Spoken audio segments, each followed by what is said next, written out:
Welcome to my channel Vishal Kumar ji के लिए। तो विशाल कुमार जी के लिए इसमें एक बार आपका फिर से स्वागत है।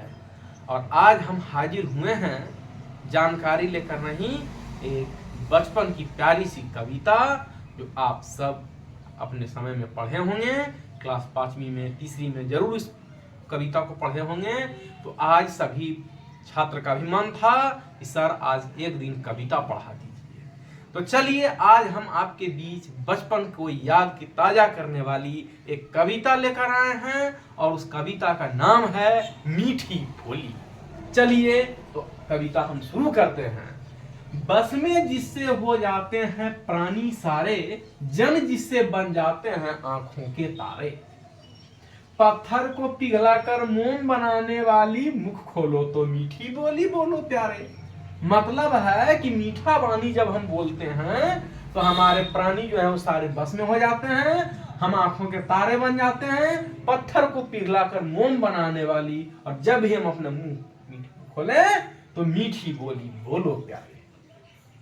रगड़ो झगड़ों का कड़वापन खोने वाली, जी में लगी काय को धोने वाली।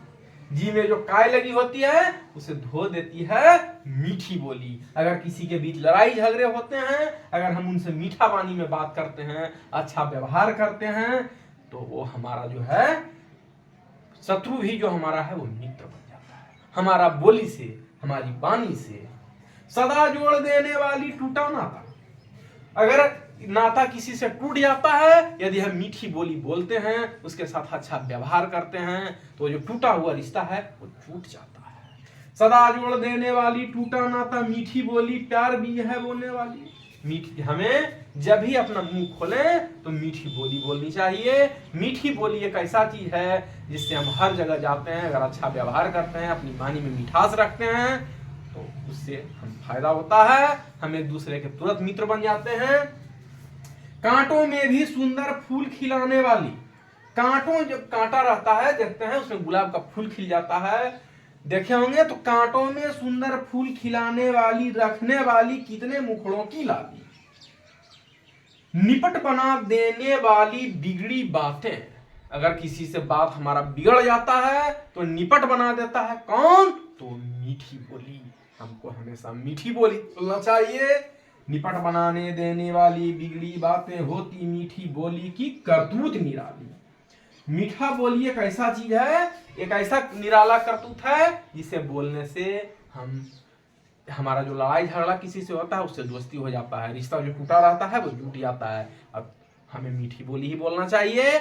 ये जो कविता मैं आपको बता रहा हूँ, ये क्लास 5वीं में मैं पढ़ा था, तो सभी स्टूडेंट का मन था कि नहीं आज सर आप एक कविता पढ़ाइए। तो कविता जो आई था वो था मीठी बोली। तो एक बात हमको याद रखिए, कविता सिर्फ पढ़ने से नहीं, हमें अपना मीठी बोली भी बोलना चाहिए। हमें मुंह खोलने से मीठा बोली बोलना चाहिए। हमें लोगों के साथ अच्छे व्यवहार करने चाहिए। हमें सबों से मिलजुल कर रहना चाहिए। ये कविता हमें ये संदेश देता है कि अगर आपका किसी से रिश्ता टूट जाता है तो आप मीठा बोली बोलकर उस रिश्ते को जोड़ सकते हैं।